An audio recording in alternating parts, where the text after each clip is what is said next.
Welcome to A Celtic State of Mind. I'm Paul John Dykes. My compadre Kevin Graham is to my right. It's like the old days, Kev. Remember, around the kitchen table? Just the two of us. Just the two of us. Aye, who sung that? We can make it if we try. Just the two of us, you and I. Well, we can make it if we try, which is actually appropriate this week, just as JP Mason enters the room. There he is. Great to see you, JP. And you know, it's one of the days today. I've seen a few comments this morning saying that that certain fans have had a renewed enthusiasm about today. There's a freshness about it. How long's that going to last, Kev? Probably 15 minutes in the first half, but judging by the comments, it's already wore off with some of them when they're having a go at the team. And I don't know, I didn't know what folk expected with the team. I didn't expect too many changes. The changes that looked like it have came in, well, Kamala's probably the biggest surprise. Obviously, Taylor's injured. Mm-hmm. So I can't really see how maybe people wanted Sorrow to come in, but I just see like I didn't expect anything different. It's quite exciting to see Henderson and Adam Montgomery on the bench as well. Maybe they'll get some game time, but I'm actually quite looking for this. I'm looking forward to this. I'm looking for this. Has it renewed your enthusiasm, Kev? I don't know. I don't know if it's better renewed my enthusiasm. I did actually just text with my group chat there to say Kennedy's here to save 10 in a row. So maybe my medication's kicked in a bit earlier this week. But look, it is what it is. We've had quite a trying week. It's been a week where it was quite strange when the announcement came. The announcement caught us all really by surprise. It really did. We didn't expect it to happen. But the way I looked at it was like me mourning the death of Woolworths, then realising I hadn't spent a penny in Woolworths for 15 years. I was never fully on board with Neil Lennon anyway. So, and I've been on record saying that since the 27th of May 2019. Yep. So I'm maybe at the opinion of Neil Lennon was the problem and it wasn't John Kennedy and Gavin Stratton. And we'll maybe see that bounce today. I ken JP is going to say he's going to feel let down by the players if that's the case, but unfortunately that's going to be football if it does happen. Well, that is the next question, really, JP. You do get, and we've heard this, it's turned into almost like a cliche, the new manager bounce. We have seen it this season with other clubs. I think John Hughes has certainly instilled something in Ross County, for example, although they seem to do well when they're playing the teams at the top end of the table. That might be difficult for them in the latter part of the season. When you look at the team, as Kev says, not wholesale changes. I mean, Duffy's come in and young Montgomery's come in, 18-year-old forward. Don't know a great deal about him. I'm not one that's been watching the youth team physically, obviously prior to lockdowns, etc. So I would be looking forward to seeing any appearance of a youngster like him. Right into the starting lineup, JP Klamala. So obviously he's been chosen over Ayeti and Griffiths. And I think Black Salt's starting because he has to. He's the only left back we have available now. So what's your thoughts, JP, if they do come out the traps flying? You are going to be a disappointed man, or is that just football? No, I saw people in the comments sort of saying, "Oh, you know, how that's a ridiculous thing to say. You'll be annoyed if Celtic play really well on Saturday." I'll be annoyed if we play remarkably different to how we've been playing in terms of whereas there's like an obvious increase in energy levels and you know basically people like trying harder. I would find that really hard to stomach if that is the case, because where's that been? You know, where's it been? How can you find it now that you know that Neil Lennon's gone? I'm not entirely sure that Neil Lennon was the problem.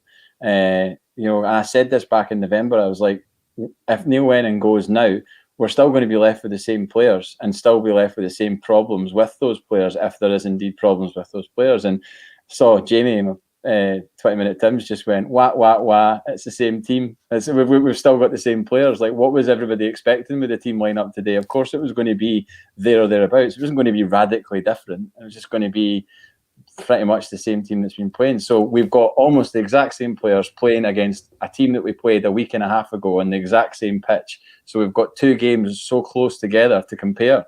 So you can actually almost compare it on a minute-by-minute basis and say, well, how did we fare a week and a half ago under Neil Lennon? How are we going to fare a week and a half later under John Kennedy? No, you're right. And the first comment coming through today is from Kinky Cadet, who is commenting on YouTube. Thanks everybody for subscribing, by the way. We smashed through the 10,000 YouTube subscriber barrier yesterday, which was our first target. Barkas, Ayeti, Rogic and Griffiths are clearly finished at Celtic, says Kinky. Brown ahead of Sorrow is pointless. Why play once away Christie instead of Henderson? Montgomery is the only surprise selection. Now, when you look at that, Kev, I think, I'd have rather seen Sorrow coming in. Out of everything that Kinky Cadet says here, I think Sorrow would have been a good addition. And in terms of Rogic completely dropping out the squad, as far as I know, there's been no injury confirmed with Tommy Rogic. Is that just a case of he was one of these go-to guys for Neil Lennon, but Kennedy simply doesn't fancy him? I don't really know about that. I know Barkas is injured, so that's the reason that he's not in the squad. Ayeti, maybe John Kennedy thinks Ayeti and Edouard are too similar, dropping deep, and he wants a bit more physicality up there and somebody is going to try and get in behind. Sorrow, I reckon his form sort of dipped since he came into the team. He's very rash. He dives into things. He gives away cheap free kicks, and we can't be giving away cheap free kicks the way that we actually defend them. Brown, are we actually going to drop our club captain in a week where our manager's left? No chance. That was never going to happen. But I understand why people want to see. This is not a massive change. This is a bit like those You've Been Framed videos when the dog tries to charge outside and runs into the patio doors. We're not outside yet. We're not actually outside in the garden yet. So I'm just wanting to see a team that's maybe a bit more patient and like is more intelligent in their play rather than just trying to humph the ball into the box and seeing what happens. I ken John Kennedy's only had 2 days on the training ground to try and calm them down and try to change what Neil's game plan was. But I think we could actually see us edging back to the football we saw under Brendan Rodgers, because I think that's where Kennedy and Stratton comfy rather than Neil Lennon. If that's the case, JP, and we are buoyed by a different performance compared, and I think it's a good point, we can compare this performance to the 1-0 game the last midweek, where obviously we got the result, and I mean, it wasn't an inspiring performance, to be fair, but we can certainly compare and contrast the two different performances. Do you think that we will get that kind of level of bounce from John Kennedy? Were you impressed actually by his pre-match press conference yesterday? Yeah, I watched it.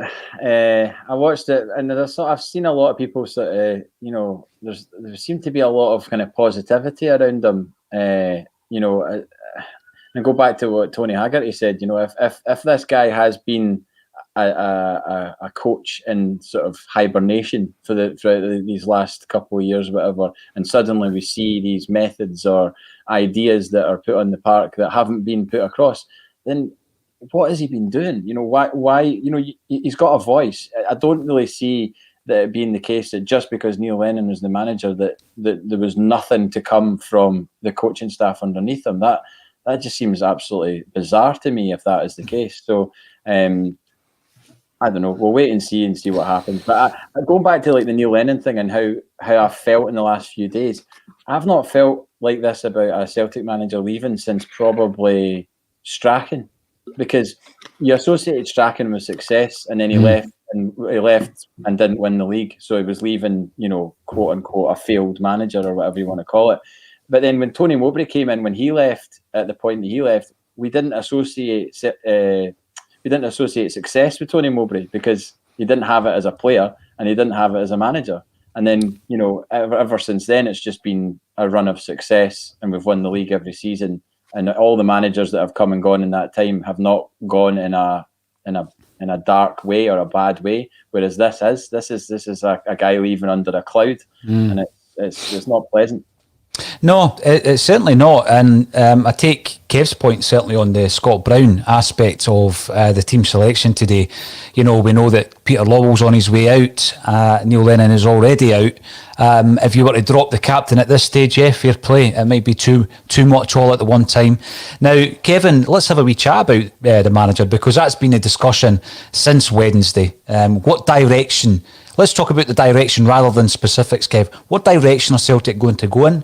I think there's maybe three options. Do we go for the promotion from within, which obviously would tie in with where we are just now, all right? Do we go out there and get a manager who's already employed, who has some level of profile? And we've spoken about the two ends of the scale, Kev, from, you know, Jack Ross right up to, let's say, Martinez. So all these different managers who are currently in the game, and there's plenty out the game as well. Or do we go for this director of football and head coach Harkin Maresca kind of approach that JP and I spoke about on Thursday? For me, it looks for definite that there's going to be a director of football, a sporting director coming in. I spoke to somebody during the week there who knows Dominic Mackay, and Mackay's actually made it quite clear that he doesn't know anything about dealing with football players. So I think this change was always on the cards, even this season, that with the change of CEO, there was going to be a director of football or sporting director coming in. Dominic Mackay's strengths lie in customer service, customer engagement, and sponsorship deals. That's what he's there to do. He's there to increase the brand value. Non-football operations. Non-football, not operations. So it depends on what standard of what director of football they bring in, where we're going to go. I just want a coach to come in that makes us play with a bit of verve, has a focus on youth. So when we turn up, we've got a vibrant Celtic side which validates what Celtic Football Club's all about, the attacking football of the past, which we look at the youth, which we want to go and watch. And that's all I want. I want a manager to focus on developing players. I do think, though, if we go down the Fergal Harkin route, I know you didn't want to speak about names, but if we go down that route, we need to go down a route of somebody who knows the academy market in England, because the bottom line is those gammon-faced statue defenders who voted for Brexit have stopped our duty-free shot, ain't they? So the biggest pool that we're going to go is the under-23 market down in England to get players that we're going to develop, and we need a coach that's going to develop players on the training field, and that's been missing for 2 years. Now, this ties right into the conversation you and I had, JP, on Thursday, along with Declan McConville, in relation to this different kind of angle, this different direction that Celtic might take. And when Kevin talks about, obviously, the transfer situation, whereby, you know, we won't have the same freedom in the transfer market, and it will be pivotal that someone knows the British youth market, if you like, knows the academy setup pretty well, knows where all the wee nuggets and the diamonds are, then that all points to that kind of approach, doesn't it? You know, the types of head coaches like Maresca, who may not have had a head coach position in terms of a first team yet, and people might look at that with some kind of air of suspicion. If that happens, that's more of a kind of medium to long term plan, isn't it? Yeah, I think the more I've thought about it, the more, you know, when we were talking about that and like how that would have been presented to the support if Lennon had left after the Scottish Cup last season, I mean season 2019-2020, and you know, he hadn't become permanent manager. Is that right? Have I got the timelines right on that? He was made permanent manager at the end of 25th of May 2019. Oh, it was 19, right? Okay, so if he hadn't been made permanent manager at that point, and we were going into season 19-20, which was 9 in a row, but we'd installed a setup like this with a sporting director and a head coach, the support would have lost the plot. They would have been like, what are you doing? The board would have had absolutely no legs to stand on in that position, because be like, yeah, we're here we are presenting a brand new structure in a season when we're going for our 9th title in a row. Nobody would have accepted that. But now that this is gone and the 10 in a row is gone and we won 9 in a row, but we've not won 10 in a row, or we're not going to. And now that's gone, and now the whole pressure of that environment is not there anymore.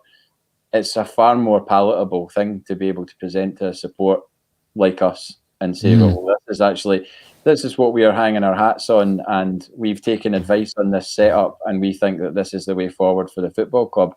I don't know how anybody could really get angry about that, because if they're saying to us at that point, this is what we believe to be the best thing for Celtic Football Club right now, and we're potentially appointing somebody from Manchester City or whatever academy it is, then I don't really know how we can sort of stomp our feet and go, but we want Rafa Benitez, and it's just like, well, that's not realistic. That's not a realistic option. I mean, people might think it is because we were able to pull Brendan Rodgers out of the hat a couple of years ago, or Martin O'Neill 20 years ago. But football's changed, and I for one, going forward, there's a blank canvas for Celtic, and fans coming back to the stadium eventually. I'm not against it as an idea. Rebecca comes in to ask, what does waiting for a state of mind mean? I'm not sure. I don't think I was late today, was I? No, I don't think you were late. JP was late, but Sorry. me and you were late. That wasn't a dig, by the way, JP. That was not, wasn't it? Because it's usually me it's late. Rebecca, your state of mind is what you want it to be. Just go at the back, start meditating, and you'll find out what your state of mind's going to be. On you go. Or do what you done this morning, Kevin, and shave your head. You could even try that. After meditating. Yeah, there's a lot of people will be shaving their heads over the next couple of months, that's for sure. Now, if what JP says is true, and again, having had that discussion on Thursday, Kevin, and then been thinking about it and going over it in my own mind, around about what is best for Celtic going forward when you take all the situation and all the different aspects of where we are just now into consideration. And that includes, obviously, the transfer market, the financials, all of this. And I can see why we would go for, someone who might not be a household name, but in terms of our structure will work for us. How long do you think the kind of Celtic fans would give the club for that to work? Because, I mean, I'm jumping back and forward to the virtual pass here and looking at an empty Celtic Park, and it crossed my mind, if we were all there, as we would be in normal times, how many fans would be in the stadium today? How long will we give something like that to work? Because I'm looking at next season, we know what's happening with Rangers, we know that they're progressing in Europe, and I think as a result of that, and the fact that they're going to win the league, there will be interest in their management team. Whether or not they'll leave, I'm not so sure. They might want a stab at the Champions League before they leave, I don't know. But let's say they're not going to be any weaker next season, and Celtic don't go out into the transfer market and sign 6, 7, 8 players as we did this season with 7 players. Are we going to be patient enough as a fan base, do you think, Kevin, to allow that new structure to bed in? I've got to say, on the evidence of this season, there will be an element that won't be patient whatsoever. This week, I've seen some Celtic fans behave like utter cretins to a manager leaving, and they've came across as narcissistic and entitled with a lot of their comments and that. And unless you get an elite manager like your Rafa Benitez and that, you're going to be back in the same Ronnie Dyler situation, ain't you? When you go, who's this? And you wanted folk to try and get rid of Ronnie Dyler in the first 4 or 5 weeks when the results didn't go our way. As soon as we got bombed out the European qualifiers, they were like, this guy's useless. But Celtic have got to sell this, and Celtic have got to be patient, and they've got to sell it as part of the bigger picture, i.e. making a splash in Europe. I go back to when Martin O'Neill was appointed manager, and he kept on saying Europe's where we want to be. He never mentioned Rangers once. Chris Sutton mentioned Rangers, but Martin O'Neill didn't. He only spoke about Europe. And if Celtic sell a director of football and a sporting director, a sporting director and a head coach, well, then the majority of the Celtic folk support will get behind it. But as long as the Celtic support see the bigger picture, and the bigger picture is, this is the reason that we're in the mess that we're in, because we're too focused on them across the water. That's it. It was small-minded. Stephen McGowan had a great quote. The quest for 10 in a row made us a very small club. It was about time we became an international club and started looking beyond our borders and forgetting what they're doing across other side of the city and only looking at ourselves. And once we do that, we'll be all the better for it. JP, you've mentioned Neil Lennon. Kevin's just mentioned some of the reaction to Neil Lennon's departure this week. And you see a lot of that on social media.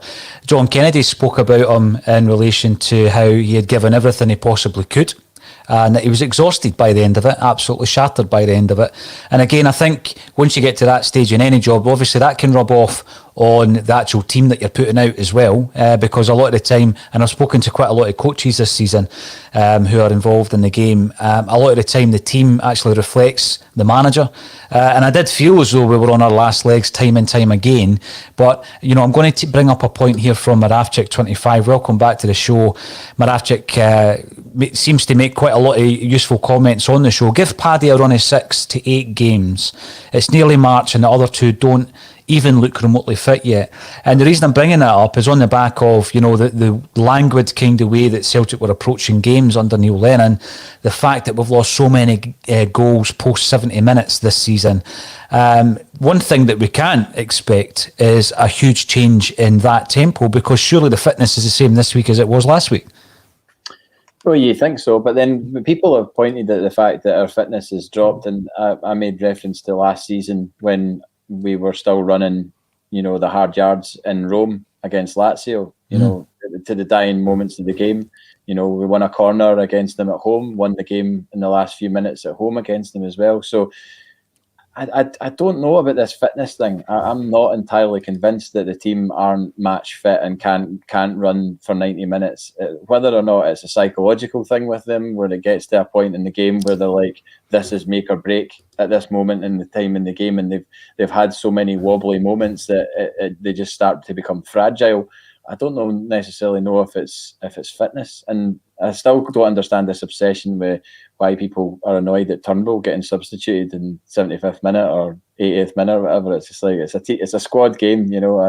I don't need to see David Turnbull complete 90 minutes to know that he's a good player, or that he could do 90 minutes if we needed him to. I mean, get 5 substitutions at the moment, and somebody's going to come off, and he does a lot of running. So I don't get caught up in that. Now, there's another message coming in, and it mentions Nicky Hammond. He's not had a mention at all today. Kevin, if we do change the whole structure and bring in the director of football, what does that mean for the head of recruitment? Is he then surplus to requirements, do you think? No, I think the head of recruitment still has a role to play in the club, because I think it's a different job for the director of football. The director of football runs everything for the top of the academy down to the coaching. The head of recruitment is there, for me anyway, to use contacts to get players and to make. I don't think the two roles. I don't think the two roles overlap too much. Truthfully, I mean, we've already got a director of football at the moment in Peter Lawwell anyway, so it doesn't really matter. I can see the two roles. It depends on who comes in. If he wants a head of recruitment, that's what it really depends on. So the next few weeks are going to be really, really interesting to see who we do bring in as a director of football. There's one thing I didn't want to hear from Dominic Mackay as much as I've heard from Peter Lawwell. I don't want to even know if Dominic Mackay leaves the building, because we shouldn't know who's on the board. We shouldn't know what our CEO does, because we should only be bothered about what's happening on the football side. I'm actually getting a bit fed up talking about internal politics and CEOs and stuff like this. I just want a decent team on the park and for us to score some goals and win some games of football. That's what I'm interested in. Amen. Now, John James McGlinchey comes in to say that he thinks Rodgers left under a cloud as well. JP, that's going back to the point that was made around Neil Lennon. But the reason I'm bringing this one up is there's also been a lot of discussion, obviously, with Fergus McCann on 80 this week about how years later we look back differently on the impact and the role that Fergus McCann had at Celtic Park. I don't think Celtic fans are quite there yet with Brendan Rodgers, although I've seen some of them softening to the Brendan Rodgers situation. I am pretty convinced, I'm pretty sure that in a few years' time, we'll look back differently on Neil Lennon. We'll be able to look at his entire career rather than what's happened this season. Would you agree with that? I already do. I did not see a guy there that wasn't wanting success for Celtic. It just became to the point where whatever managerial skills he had or didn't have, they weren't having an effect on the team anymore. And he didn't leave Celtic not caring. He left Celtic caring. I don't know the guy personally, but I know from what I could see of him that he cared, and he didn't want to leave like this. And why would anybody want to leave a football club that you've had that association with in this manner? Going back to the commenter there about Brendan Rodgers situation with Celtic was completely unique. No one has ever left Celtic in our lifetimes like that before and gone to another club. It's never happened. Like that's a standalone moment. So yeah, it might have been under a sort of cloud, but he didn't leave a failure from Celtic. He never lost anything at Celtic. He left as a undisputed champion, having won everything. So he could walk away going, well, I'm confident that I'm leaving you in a strong position. And he's made reference to that, hasn't he, to sort of cover his back by saying, oh, well, you were X points ahead in the league and you'd already won the League Cup and you were halfway to the Scottish Cup final. So you were all right.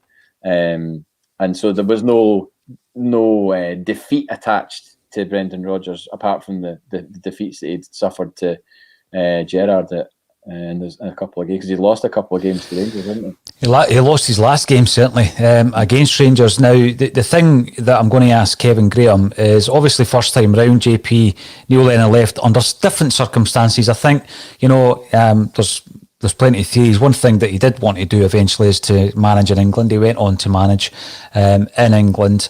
Kevin, quite early on this season, you said he would never manage again. I think obviously he's going to take some time away from Celtic.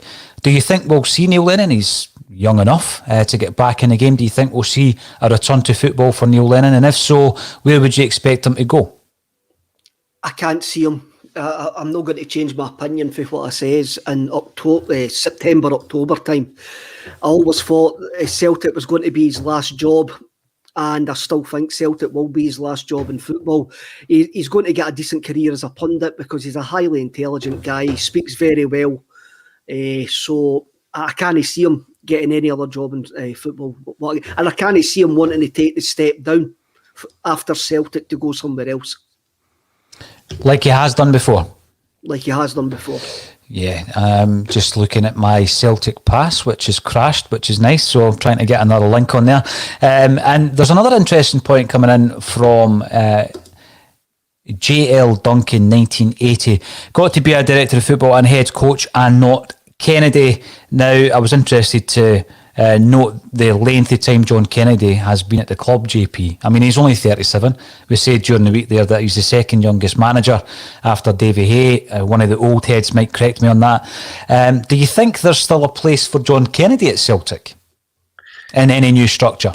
The short answer to that is no. I don't know how you can shoehorn John Kennedy into a new regime.